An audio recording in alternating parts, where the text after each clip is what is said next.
Good afternoon, greater Philadelphia area. This is Toole Time Real Estate Radio on WWDB, 860 AM.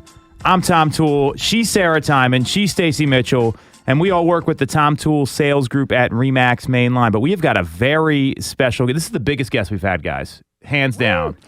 Ben Belack, Beverly Hills super agent. Realtor, so close enough. Wow. And star of Buying Beverly Hills on Netflix, and a good friend of mine in all seriousness, part of the Tom Ferry ecosystem. Ben, how do you want people to get in touch with you? BenBelack.com, is that the place to go? By design, it's really hard to not find me. So okay, if you good. can't find me, then you probably shouldn't reach out. Just Google him. But is what he's saying. My last name is spelled Belack, despite everyone's poor pronunciation thereof. So if you just type in Ben Belack anywhere, I'm right there. Most importantly, Philadelphia native, which I don't think you tell people out in L.A. so they don't look down on you. But here we celebrate that stuff. So. We are happy to have you on, my friend, and we are always streaming live every single week on Facebook, YouTube, Instagram. Just look up Tom Toole Sales Group. So we're going to talk about Ben in the last segment like we always do with our guests. We're going to lead off with some real estate news, and then we've got my favorite segment of the whole year, Turkeys of the Year, coming up in segment 2. So we'll run through all of it. First, there was some news on Inman, and this is not surprising to me. I want to get everyone's take on this, and especially yours, Ben, coming from a different market. Inman and Redfin both reported that we saw a 32.1% decline in sales in the month of October. And on top of that, we also saw a 17% cancellation rate of pending sales. So my question is this news kind of one of those clickbaity headlines where they're giving it a unique sort of comparison? What was the month of October like? Tell us more what you guys are seeing out in the field. Yeah, I mean, I'm not surprised that there was a decline in the number of sales. What did kind of grab my attention there was the percentage of deals that were pending that kind of fell apart. I know for me, and it specifically mentions, interest rates and everything in there. I'd be curious for, what time frame they were looking to close in. And I know for me on the listing side, I'm very carefully looking at that section of what is an acceptable interest rate to make sure that we're covered there. So yeah, that number was surprising to me. So to answer your question, this was based on the September data. So it was a 32% decline from September, which again, it's not a great comparison because we typically have more of a seasonal flow to business here than we do in other areas like California, where I think you have more of a kind of a, I mean, maybe we don't, I don't know. But I know up here in the Northeast, once the fall hits, things kind of slow down a little bit. I think with the Fed incrementally raising rates in the way that they have, this is the data that we're going to see on cancellations, because my guess is there's a meaningful portion of those cancellations, sadly, that are people that were pre-approved at a certain number, and then either they or their agent didn't stay in touch with the lender, and then when it came time to underwrite with new interest rate, then they canceled. And I think what's sad is that the compound effect of the conversations that we have with our clients, as well as the headlines, that is the market. Mm-hmm. That is the market. So I think that what's sad is when a headline like this, designed to be clickbaity, and I don't fault them for that. All the content we make in this room is somewhat designed to be clickbaity, right? So we're not absolved of that. I do think that once we see interest rates raises become a little bit more predictable and flat, we will see lower rates of cancellations, because as we all know, people buy and sell because in the majorative based on life change, and those life changes don't stop their course because of an interest rate change in the macro. Well said. Stace, what's your take on this? I mean, you're rocking and rolling. You're doing, 6-7 deals a month now at this point. So what are you saying? Teach me. They probably equal one of your sales, would be my guess. We'd be on $250,000 listing here, Ben, not $1 million listing. As Ben said, most of my clients are motivated. There's a purpose for their buying and selling. So the interest rates aren't really affecting them as much. They're well prepared. But I agree. I think that the cancellation rate that happened over that time period, September to October, was most likely based because of those interest rates. They did go up pretty quickly, which put a lot of people out of the market. And they would have to, if they were on that cusp anyway of being at their upper price point and something like that would happen, it's going to just upset the apple cart and they would have to terminate, unfortunately. And it's a shame for them because they would have to either, reevaluate what they can afford or wait. But we see that there was interest rate drop, which was very exciting. So what I'm seeing based on that is some folks coming back into the fold. So I had a good couple of weeks where people were coming back into the market because they felt that with the inventory that we're seeing that's increased and also days on market, there's more opportunity for them to actually get their offer accepted, maybe even under asking price, maybe inspections, so there's definitely been some positives. Wait, I don't understand. I feel like the market where it is right now, this is good news, everyone. It's good news. It's 100% good news because, and I think, Stacey and Sarah both got into real estate right around like 2019, 2020. So we've been doing this a lot longer. I really preferred the 2018-19 market versus 2020, 2021, where it was, okay, you have to work all the time. You have no time for people to make decisions. You deal at a higher price point than we do, so I'm sure it's even as, if not more, stressful for some of these folks. I see this as a good thing because it's going to get rid of some of these realtors that shouldn't be selling real estate in the first place. And then on top of that, we've seen rates kind of come back down a little bit, and it's shocking to me how many agents are not talking about this with their clients. I mean, that's been a very, we talked about this on the Jeff Mays call we had today with our team, where some people were like, what do you mean rates went down? Or no, they went down a little bit. And these are other agents that are in the same ecosystem that Ben and I got to know each other in, and they're just like, whatever. And I'm like, wait a minute, this is a major difference no matter what the price point is. So I see this as very positive news overall. I just think for consumers, I started making money later in my life because I was pursuing a career as an actor, and I got into real estate really late, and so I was stacking cash, and then the market, it was approaching 2019, and I was like, okay, I'm a buyer, and then what happened for everyone, but now that interest rates have gone up and it's less voracious and not everything's in multiples and people aren't giving up their firstborn in inspections and waiving all these things, I think as real estate agents, we should want an environment where our clients are not writing blank checks in inspections, meaning at time of offer. They should get to due diligence. It's okay. We want them to know what they're buying. It's the biggest purchase of their life. No one should have to deal with sticker shock. And I personally right now, I'm a home buyer in Los Angeles. I am a home buyer. I am looking for a house. Granted, I'm looking for a deal now because I think maybe those homes that were listed for 60 days and the agent that they currently have or their last agent before there was an expired relaunch had been beating them up so much, and maybe now they're getting to that point where they're like, I just want this done before the end of the year. So I'm on the hunt, and it's an exciting time for me because I want to lob in a low ball, and I'm just like, sorry, what else? You've been on for 60 days, You can't just have your agent now being like, oh, well, there's 3 people circling. I'm like, cool, call me when they're not. And they're like, wait. Right.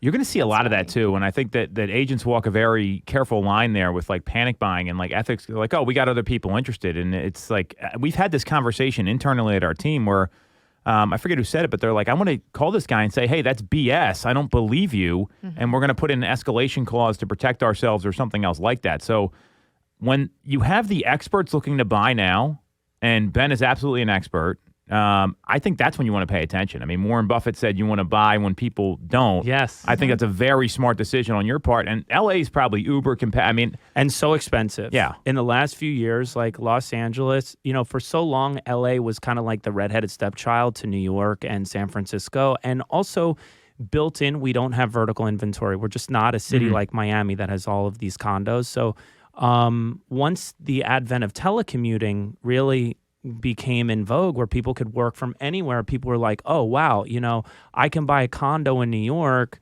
for let's say 2,500 a square, or in London even worse. And then I can go to LA and get, I'm not kidding, like an emotional view for, at that time, 1,200, 1,500 a square. And when I say emotional, I mean emotional. What's that? So tell us more. We sell. We're from Philly area. I Come mean, on, what's an emotional? I am view? from here. Yeah. So obviously there's different types of views, right? There can be a canyon view, which is like really pretty and serene, but at night it's nothing, right? Similar to an ocean view, by the way. It's, you just hear it.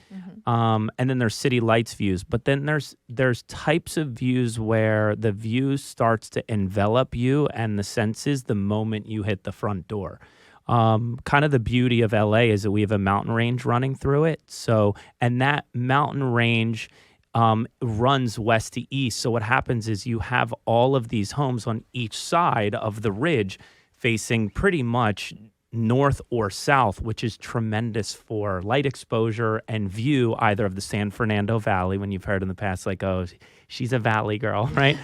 or if you want to look down at the city of Los Angeles. And so relatively speaking to other metropolitan cities that were already just so expensive, LA just seemed like a relative bargain. So in our last cycle, it's just become so incredibly, incredibly expensive. But despite the headlines that you're seeing out there, many of these pedigree neighborhoods were running like a month and a half worth of inventory. Now we're 3 months. So when I call expired listings and I say to people like, they're like, we're not selling, we're taking off the market. I say, okay, cool. Well, like, is it still important to you to sell at the top of the market? Well, yeah, because they don't want to seem like they're not savvy. Right. And I say, okay, cool. Well, like, what data are you seeing that suggests we're not still at the top of the market? And getting into that conversation has been actually really exciting lately because we get to kind of unwind and educate. Well, we talked about this last week, and I know that one of the big topics was the skill set required to succeed next year or even right now versus the past 2 years. And I'm sure you've seen this. I think we had the conversation that in LA, if you sell like 3 homes, you think you're a big deal, right? Here, I think it's like 10 is kind of the number. If you just live there, you think you're a big deal. Well, I mean, that's all it takes. But you get the point, right? And especially in this industry. So you're talking about having market-based conversations with people, sharing this sort of data. One of the stories I think people tell themselves when they get into a higher price point, for us, it's $1 million. For you, obviously, it's way higher. But that premium price point is that they don't want to hear it or they're well-informed. So how often do you find yourself having to educate your clients with this kind of data and showing them what's going on, and how receptive are they to it? Well, all the time. We're constantly educating. This is a market which is for the knowledge broker. Sadly, as I mentioned before, right, the compound effect of conversations is our market, and there's a lot of negative propaganda out there. Right now, I don't think you should ever take yourself out of the market. Sure, 63% of homeowners right now have a 3% interest rate or better. That is going to have an effect. Some people just aren't going to move, but there are people that still need to move, and there's still plenty of money to be made on that sale. Sadly, for the real estate professional who I would say from summer of 2020 to March of 2022, they were cashiers. Order takers. Yeah, Couldn't they were agree order more. takers. So now... Same thing. Yeah, so now we have to unwind some of those feelings. I guess the difference is between my market and yours is that from a wealth perspective, Los Angeles doesn't have industry. We had aerospace, which left in the 70s, and what's left is pretty much entertainment. And aside from Oprah, Geffen, Spielberg, Bezos, entertainment people, relatively speaking, don't make a ton of money. So, but they do have very strong feelings. And so when you have someone who has strong feelings that has made money, and that supports kind of those feelings. It's self-serving. We have to do even more work in a nuanced and empathic way to help them understand that maybe they are ill-informed, actually, and that a try again may be worth it. Well said. So I got one question here, and we're going to wrap up this segment about the cancellations we kind of hit on with some of the Fed movement, the mortgage rates, the decline in October sales. I think everyone kind of saw that across the board. I mean, we saw 30% down nationally. October was the worst month we've had in 3 or 4 years. What do we see happening month to date, and how do you envision December playing out before we get into the new year? What do you think happens in the market, guys?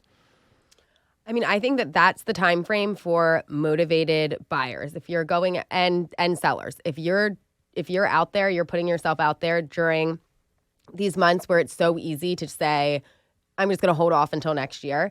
I think you're a motivated individual, and there's plenty of opportunity there to get quite a few more deals in before the end of the year. I think that with the inflation coming down a little bit, the elections are over. I think there was a lot of uncertainty up until that point. So I believe that a lot of people were holding off and just waiting to see what's going to happen. Is it going to be like total calamity, or is there some light at the end of the tunnel? So I think people are in a more comfortable place because there was so much. I mean, there's always negativity out there, but there were, more so. Extra negativity. Extra. And it was in your face constantly, and you just can't get away from it. But I think now that has subsided somewhat and the holidays are coming up, I think that people are feeling more optimistic. And that's what I'm seeing coming back in. I'm seeing people, a renewed interest in getting into their homes. So I'm really, really optimistic about what's going to happen in December and into early next year. Mm-hmm. I think it's going to be the tale of two markets. The sellers that price aspirationally are going to get punished. Mm-hmm. The ones that price at fair market value or to create competition will be rewarded. I agree. Yeah. I love all these opinions, and having seen, I agree with you about the elections here, probably more so than where you are in California. This was like the most hotly contested midterm election I've ever seen. Yeah. I mean, people were, the signs were up. It was not good, and I think you always get half and half. I don't really care who wins. To a certain extent, I'm just glad it's over from a business perspective. Yes. And I'm not getting political here. So I agree with you there.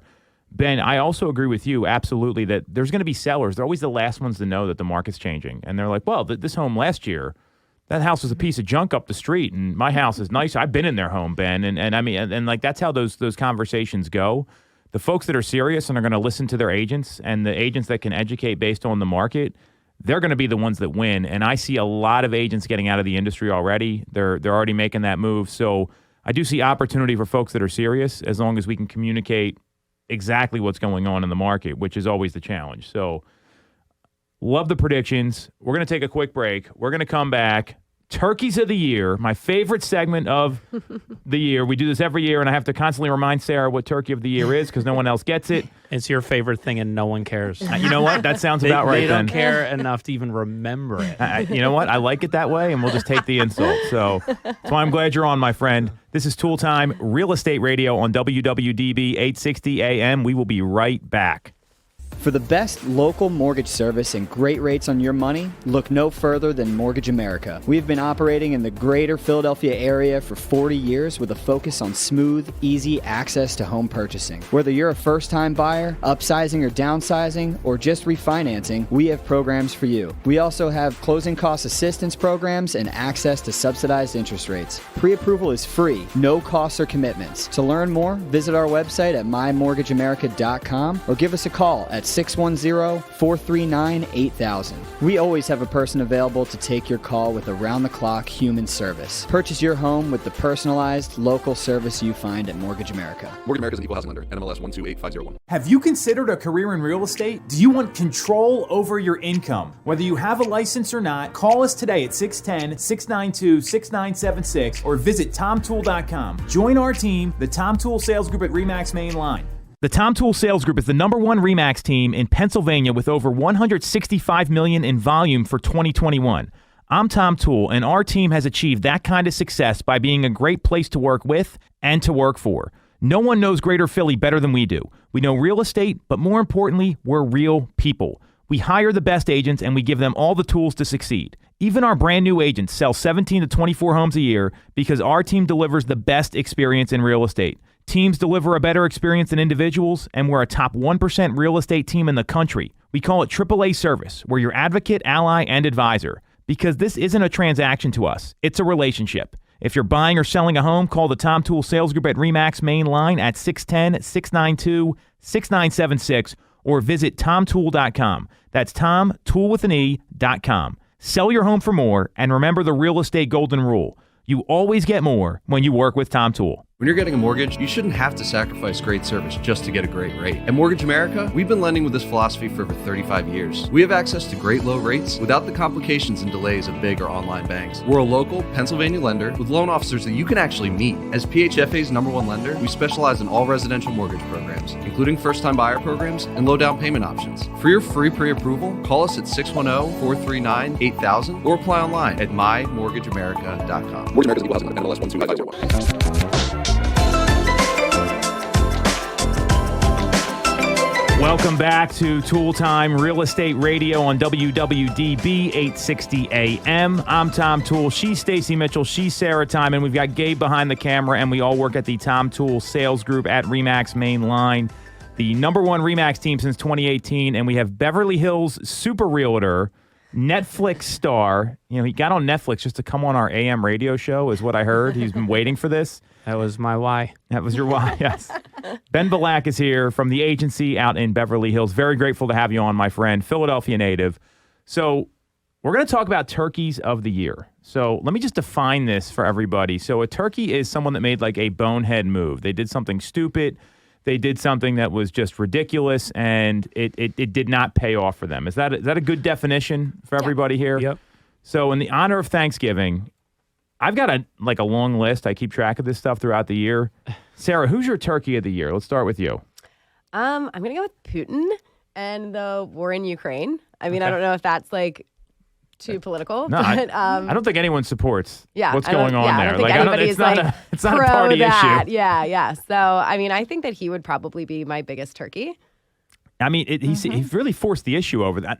This thing's still going on. I mean, it's you know, it's one of these war. It kind of reminds me of the war in Iraq, where it just kept going on and people just kind of live with it. So it's very unfortunate what's happening there. In all seriousness, way to bring down the mood with your real turkey buzzkill. for the year. I think I need a nap. Yeah, okay, you can just crawl under the desk, Ben, and it'll be fine. Yes.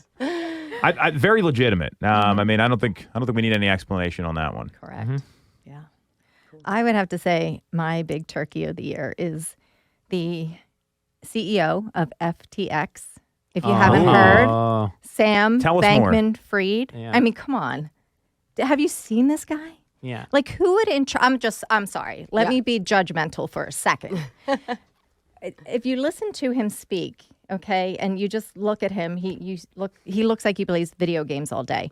Who would invest like millions and millions of dollars besides Tom Brady, Giselle, Michael Jordan, like all these mega stars and mega people dumped money into this guy's lap with no accountability. They were never provided any kind of statements or any kind of information on where their money was going. And the guy took full advantage, and he was out buying yachts and vacationing and living life in the Bahamas. So he's the biggest turkey, and it's going to get pretty ugly for him.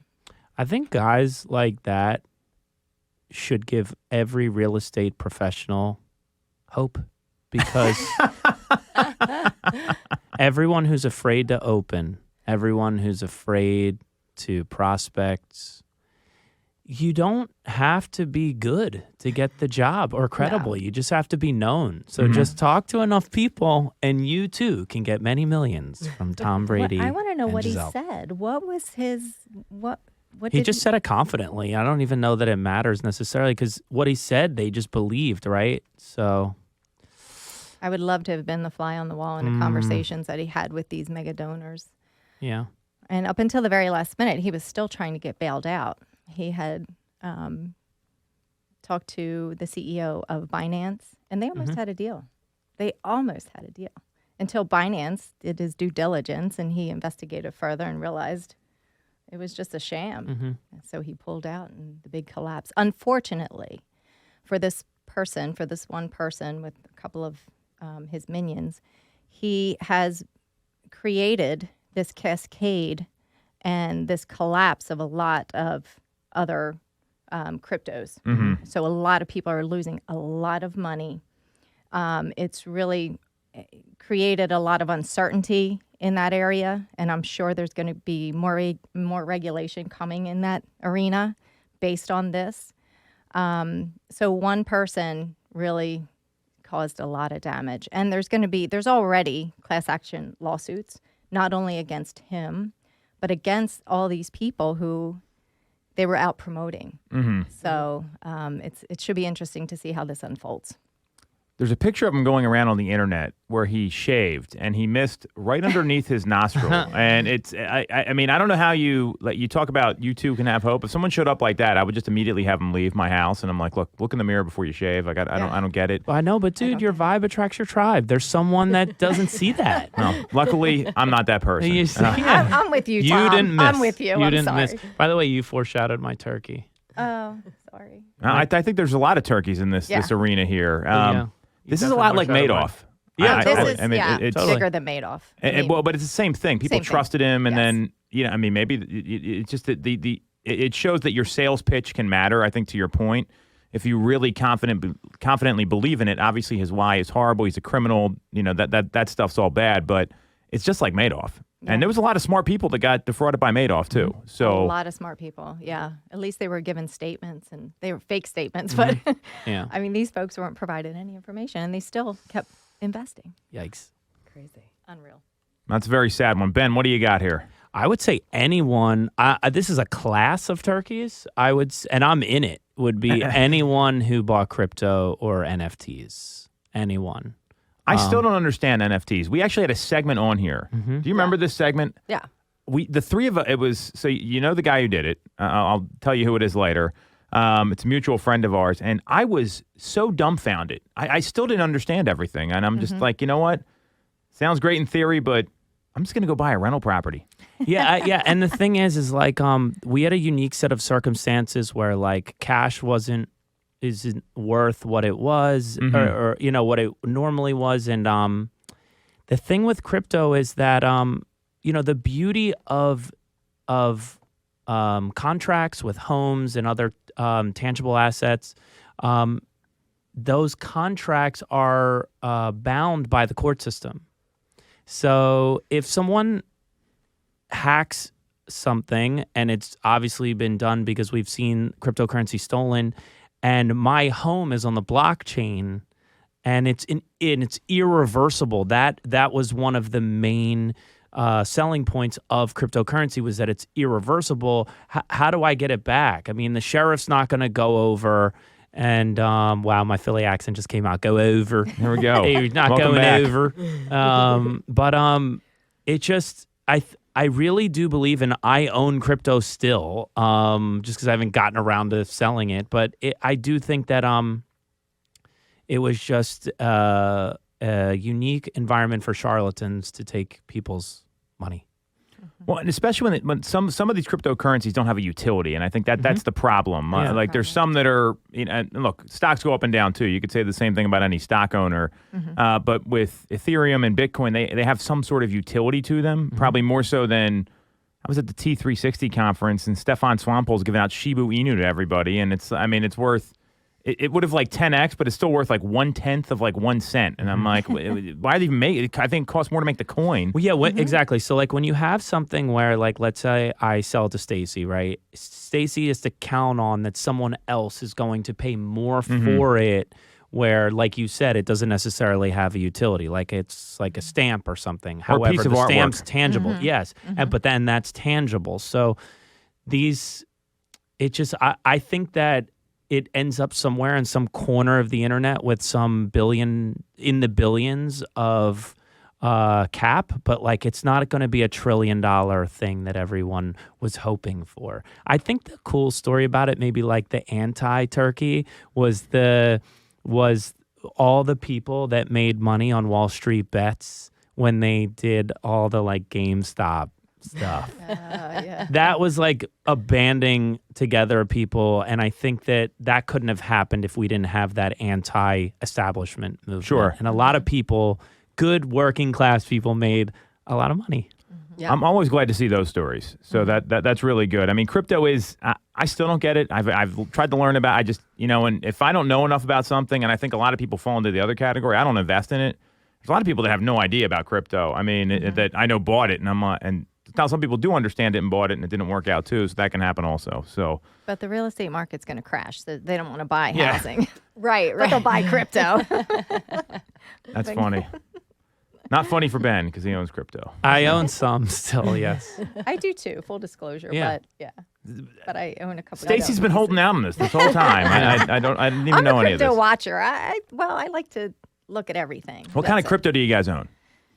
Bitcoin, Bitcoin? Okay. Ethereum.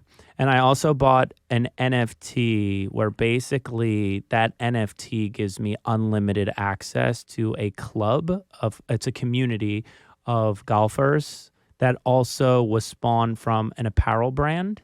So when they have tournaments, if I want to play, I have to show my NFT to get access to be in that tournament. And then I also sometimes will get benefits like early access to apparel drops and stuff like that. I didn't buy it for the artwork, although it is a piece of art. It's just no one cares about it. Well, you're also an avid golfer, though. So I now that you're unpacking this, I think that has a lot of value to you as someone that I want to golf in these tournaments. I want to have access. It's no different than joining a private club. Totally, but like I didn't need an NFT for it. Oh, okay. All right. Well, that part I didn't know. Yeah, I didn't need the NFT. I could have just been a part of the club and given them a few $100. Okay. So my crypto's in a startup. It's a sports betting platform that you utilize your crypto to Interesting. bet for betting. Oh, that's cool. Are you not going to tell us the name? Is this like an off-air thing? DFS Mafia. Interesting. Yeah. So it's a startup. They just went live like a month and a half ago. Mm-hmm. So, but they've been working on this for a couple of years. Sounds legal based on it's the legal, name of it. and he's got like all the patents on it. So, but it's the first and only of its kind. Well, sports Yeah. betting is legal in If I'm Pennsylvania. going to invest in something, Mafia better be in the title. Mafia and betting. Yeah. Yeah, Mafia and betting, it's perfect. The sports betting industry now. It's huge. People, I mean, It's huge. my cousin makes like $10 bets all weekend, and I mean, I see people making a lot more than that, but that's exciting. I think that can make a lot more sense. And I like the golf thing for you because I know you were obsessed with golf. Again, you probably could have joined the club, but I don't think it's that bad of a purchase now that you're telling us more about it. Yeah, I mean, it has some utility, I guess. But the NFT portion itself, turkey. Okay. All right. So I have a couple turkeys here. Let me know what you think of these. Number one is kind of in the same vein as you guys. Anyone that bought land in the metaverse, it is down 61% since November. There's people that paid over $1 million. Snoop Dogg has a house there. We've all heard about that. But most interestingly to me, Mark Cuban, who he's an enthusiast for crypto, he said basically you're an idiot if you bought in the metaverse. Combined sales on 4 major platforms for the metaverse land was $501 million in 2021, and it's down 61%. So the peak average for a plot of land was $37,000. It's down to $14,000.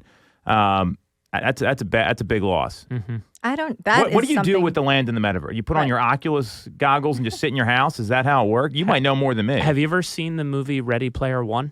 No. You should see that movie. First of all, I'm watching like Coco Melon I know, and but Steven Spielberg, best filmmaker of all time. It's the television domination of my 3 children is the problem. You should watch that movie after they go to sleep, and basically that's what the metaverse would ultimately become. So there is an alternate reality that feels very worthy of our time, emotions, energy, focus, enthusiasm. And so I think that's what people thought they were getting in on the ground floor. Also, keep in mind, more people bought like Rolexes in 2021, 2022 than like ever. Yeah. So like people had cash to throw around. So all these get rich quick things, people had a little more discretionary money. So There's a lot of cash in the system, and people couldn't do anything. So that's a very, very well-founded point. So that's my turkey one. Number 2, this one's going to speak to all of us here. Anyone that said, marry the house, date the rate. What do you feel about I mean, I think that is the dumbest thing because people are just assuming you can refinance and get a lower rate and all that. And there's a way to say that where you don't sound like an idiot and are actually helping people. But most folks didn't even go that far. They were just doing a dancing TikTok video pointing at some words to the latest Katy Perry song. I heard an agent who sold $500 million worth of real estate last year say that at a chairman's dinner last week at a company's forum that I won't mention, but you can figure it out. You can tell us off. Oh, my gosh. You can figure it out if you go to my Instagram. I guess my question for you is, what do you hate so much about it? The the reduction down to that scenario, or do you actually hate the advice at its core? No, I like the advice of that you're buying into the asset long term, and the rate can vary and you can refinance. That saying makes it sound like it's a guarantee. Like when I hear date, you know what I think? You can dump it and pick up somebody new. That's not how it works. You got to let the market play out a little bit. And then a lot of these people think rates are going to come back down to 3-4%. And also, what if it takes 2 years? Yeah, and what if they can't afford the house? Or for the more than a couple appraisal months? comes in way less and you have to actually put way more money down to get that refi. It's irresponsible advice without giving all the details. That's my problem with it. It's just like saying, hey, don't worry about it. We can get out of the deal. You know, you talked about people wanting to inspect homes. I don't worry about it. We got to waive the inspection to get the home. I think it's educating folks about the risk in that. And then if they still make the decision, awesome. And if they don't, that's awesome too. It's just educating people a little better than a 30-second reel on Instagram expecting folks to flood your inbox with DMs that they want to buy a house. So just backing up a bit, was that your dating philosophy? Just kind of like I didn't going date a into whole it, lot, I can no. just dump it. Yeah, no, not at all. You can ask my wife that. So we've been together a long time. So I'm not playing the field like Mr. Beverly Hills super agent over here. So Realtor, you got to get it. super agent is Okay, it's all fine, I'll good. change it for you. No, it's all good. So the last turkey I got here is the president of FIFA. This Qatar World Cup is a joke. And Qatar pulled the biggest power move. They're like, hey, you know how we told you could buy beer in the stadium? Well, 2 days before, you can't do it anymore. Sorry, guys. Yeah. Budweiser got totally screwed on that deal.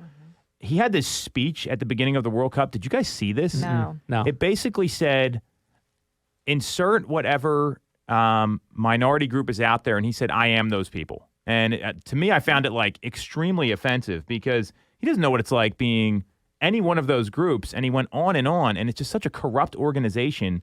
People are living in shipping containers outside these stadiums. They had basically slaves that built. I mean, I don't even know how this is still legal, but people are watching. I think he did have an explanation for that. Well, He made it seem that they're doing them such a great thing by them, allowing them to work here to build this stadium, and they can go home and provide for their families. He made it like such a positive. well, not when they die, they can't provide for their families. I Right. mean, that was ridiculous. And there was people. I saw this on Twitter. There was a couple reporters that came in with. Like a soccer with like a rainbow behind it, and rainbows were banned from you wearing at the stadium, even though it was supposed to be like it's 2022. What is going on here? And I think that to me is probably the biggest turkey of the year. And I don't think anybody cares because they want to watch the World Cup. This show changed in the second segment. Like, it just changed to a complete... It's a different genre. It's a different vibe. Well, good thing we're taking a break. So on that note, those are the turkeys of the year. I'm sticking by the metaverse one. That was my number one turkey. I like it. All right, this is Tool Time Real Estate Radio. We're coming back. We're talking about Netflix star Ben Belack from the agency, Beverly Hills super realtor, and Philadelphia native. Thanks for coming on, man. We will be right back in a couple minutes on Tool Time Real Estate Radio. You shouldn't have to deal with all the red tape when Yes, getting your Steve. mortgage from a big or online bank. At Mortgage America, we have access to big bank money, but with the personalized and detailed service of a local bank. We are here in your community and ready to serve with fast settlements, low down payment options, and first-time homebuyer programs. Pre-approval is free, no costs or commitments. For more information, visit our website at mymortgageamerica.com or give us a call at 610-439-8000. Mortgage America Legal Housing Lender, NMLS 128501. I'm Tom Toole of the Tom Toole Sales Group at RE/MAX Main Line. If you're thinking of becoming a real estate agent in the greater Philly area, I have a special offer for you. Our team did $165 million of volume in 2021, making us the #1 RE/MAX team in Pennsylvania and a top 1% team nationally. Our agents love us because we offer them a successful career, a great life, and an unbeatable culture. Agents who've been with us for at least a year average 30-plus sales. Even our brand new agents average 17 to 24 sales a year. We offer proven systems and expert training. We help you set more appointments and sell more houses. Now here's the offer. If you don't have a real estate license yet, we offer real estate scholarships so you can get one for free.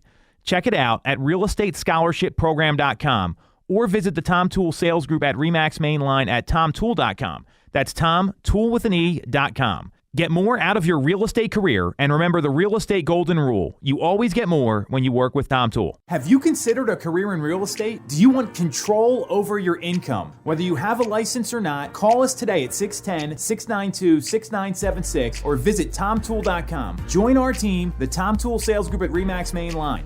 When you're getting a mortgage, you shouldn't have to sacrifice great service just to get a great rate. At Mortgage America, we've been lending with this philosophy for over 35 years. We have access to great low rates without the complications and delays of big or online banks. We're a local Pennsylvania lender with loan officers that you can actually meet. As PHFA's #1 lender, we specialize in all residential mortgage programs, including first-time buyer programs and low down payment options. For your free pre-approval, call us at 610-439-8000 or apply online at mymortgageamerica.com. Mortgage America's equal housing lender, NMLS 12850.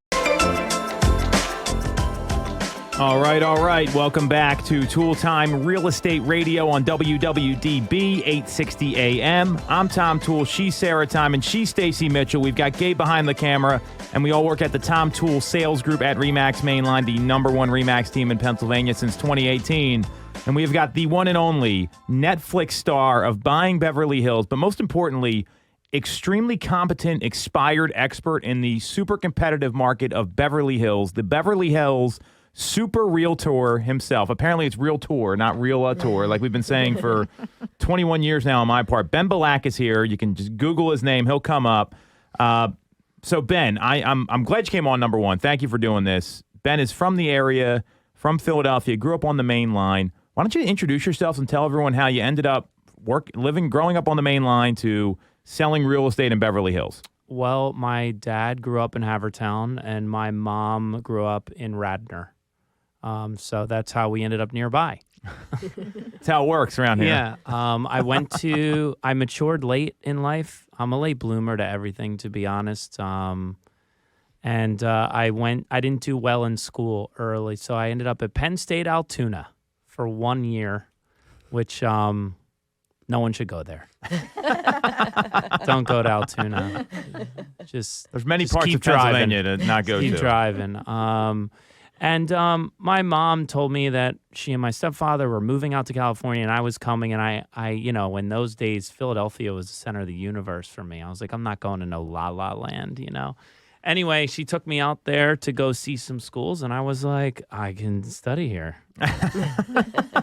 This'll do. Quick sell. Yeah, and USC, UCLA, they don't take you as a sophomore transfer. So I ended up at San Diego State. I was there for 3 years, and literally I graduated on a Saturday. I moved the next Monday because as a Philly guy, it just like San Diego wasn't really my vibe, and I wanted to get into being an adult. I started while I was in college. I was pursuing a career in acting. I got into the unions, and I then spent the next probably 12 years giving everything in my body to pursuing a career in entertainment. I got to a point where I was in my early-ish 30s, and I had a great agent. I had been on TV multiple times. I actually even started in feature film, and I just was like, I'm hating this energy. And there were casting offices that had put me on shows that like wouldn't bring me in for role of realtor when there was some. And I was for me at that point, it was that was kind of like the final thing. I was working in hospitality. I was at Wolfgang Puck's flagship. I was blind tasting wine 5 days a week for 5 years. Wow. I was a sommelier, and I just felt that Wolfgang Puck, considering I was personally accounting for 25% of the annual wine sales alone, was like, benefiting from my sales more than I was. So someone said you should try real estate. I knew nothing about it. I've learned everything about homes that I know about them from inspectors. On day one, I felt like everyone was speaking Japanese at an office meeting. And excuse me, now 11, 12 years later, I find myself at the agency in Beverly Hills where I've been in the last 7 years. So, yeah, that's it. So there's a couple other, Ryan Serhant comes to mind, actor turned realtor. Mm-hmm. I'm really going to work on saying this properly. So, good luck. I don't think it's going to go well.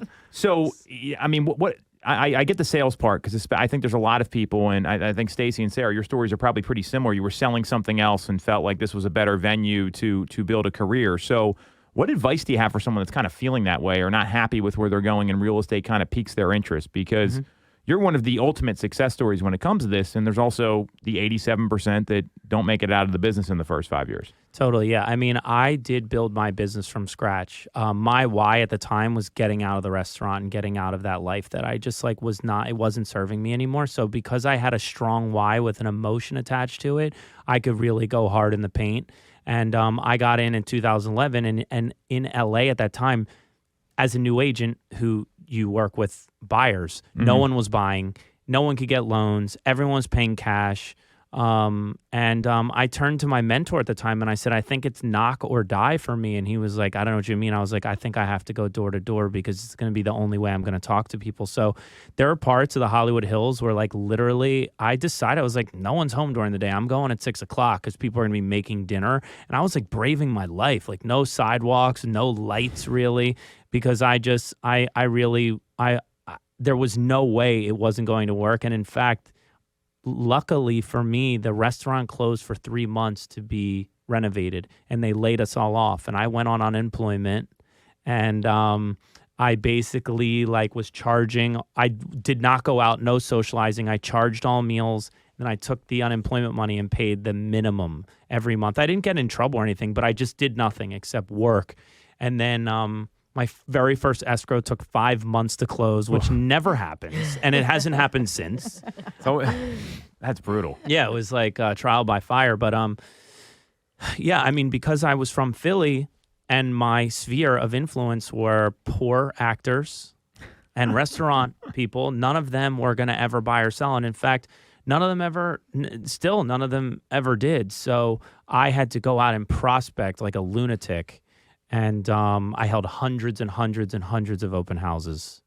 And so for the person that's looking to get into real estate that thinks it's going to be a part-time gig, wrong gig. I went from something where 99% of people fail to 80%. You have to ask yourself, what are you going to do when that one lead calls you and says, everyone from Sony is moving to LA and I need you to send me houses, and you're out to dinner with your family at 8:00 on a Friday night. So this is not a job for those that are going to stand in the corner. You got to get in the ring, and it is a long runway. It was for me. My first deal, it took me I think about 9 months to get it, my first check.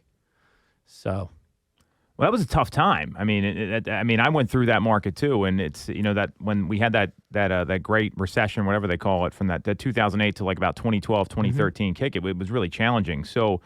What I love about what you just said, I can't tell you, and we've talked about this on the show here, how many successful agents, they see you've got this Netflix show, which I want to talk about in a second here, all this stuff. Yeah, hurry up. Well, we have an hour. Okay, just making sure. That's next. But that's why we had you on. And we got, so the whole point of this is that this is how all the successful people have you heard anything different from a successful agent, you two? I mean, we've talked to a lot of people here. It's always get on the phones, knock doors. Sarah's been kicking butt with door knocking. She took 3 listings over the past 6 months from it. No one wants to do it, right? I mean, you go out every week. It's a plan. You're on the phone constantly. Oh, my God. Let me just tell you really quick. So my first listing was from an attorney that I knew from waiting on at Spago. And he was like, I have a deal for you. And he emailed me. He'd always go back and forth. He was an attorney in several states. He's like, I have these clients who live in Florida. They have this place, and they think it's, they want to sell it, and it's basically yours because they told me to find the real estate agent. I was like, boom. And so I went to go see it. It was in Koreatown. Basically, it was like the front was a 2-bedroom, 1-bath house, and then in the back there was this very weird and eerie building that had 3 1-bedroom, 1-bathroom apartments in it. And they thought it was worth $1 million. It was worth $500,000. We somehow got them there. They were saying they were going to move into it. They had no idea that there were boards on the windows, whatever. But during the time frame I had this listing, I had to buy bolt cutters because squatters locked me out of my own listing. There was a gate, a drive-on gate. They locked me out 4 times.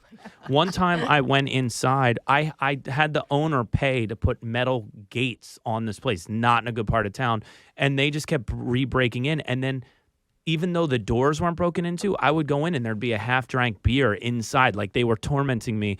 One time I went in, there was a note on a handwritten note, which I appreciate the personal nature of the handwritten note. Yeah. Is it Brian Buffini? Yeah, and on the note, it said, I'm written in pencil, I'm coming back here but no one will read this because no one comes here. And guess what the paperweight was? What?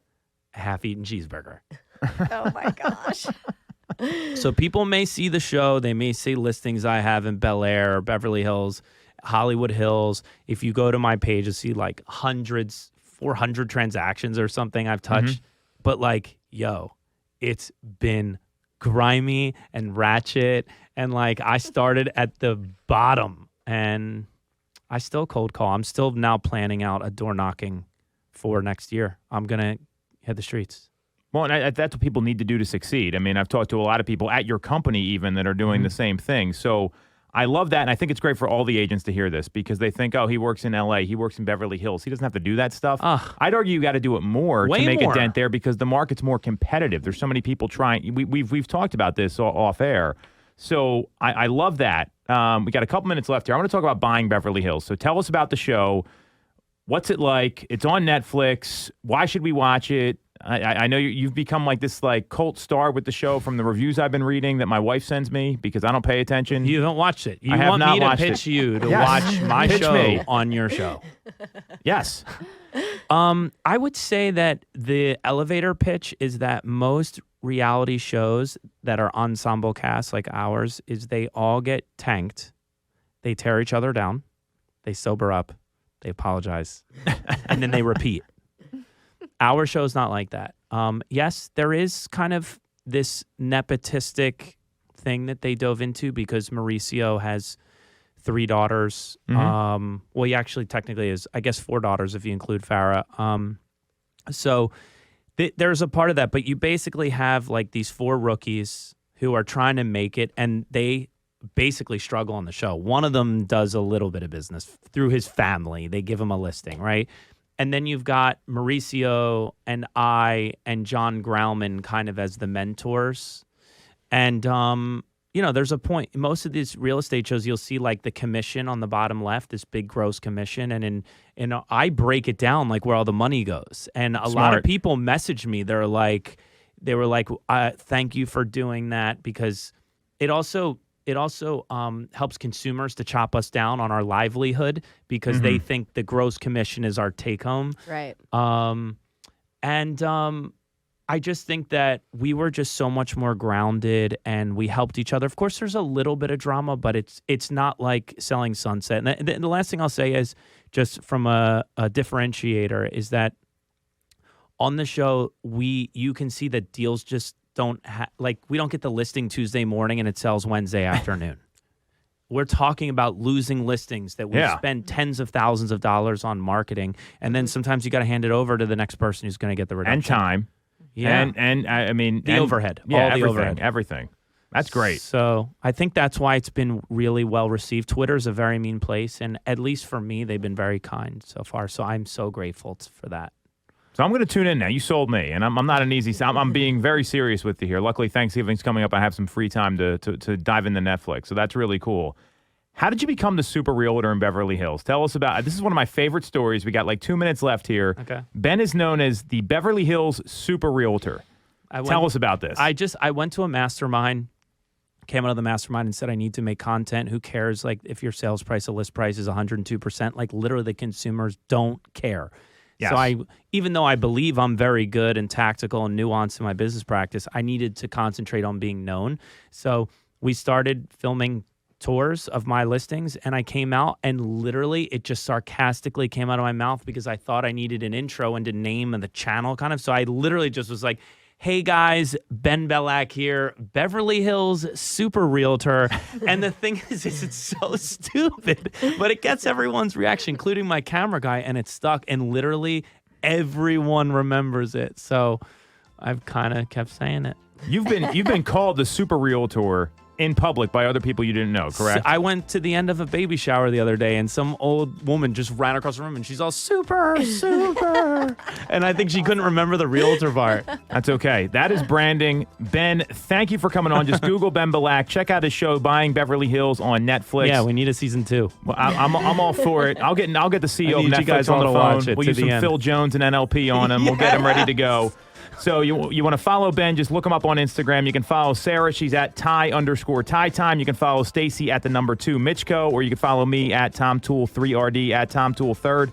We're streaming live every week on Facebook, YouTube, Instagram. Make sure to subscribe, follow, all that good stuff. And we'll be back next week on Tool Time, Real Estate Radio on WWDB 860 AM.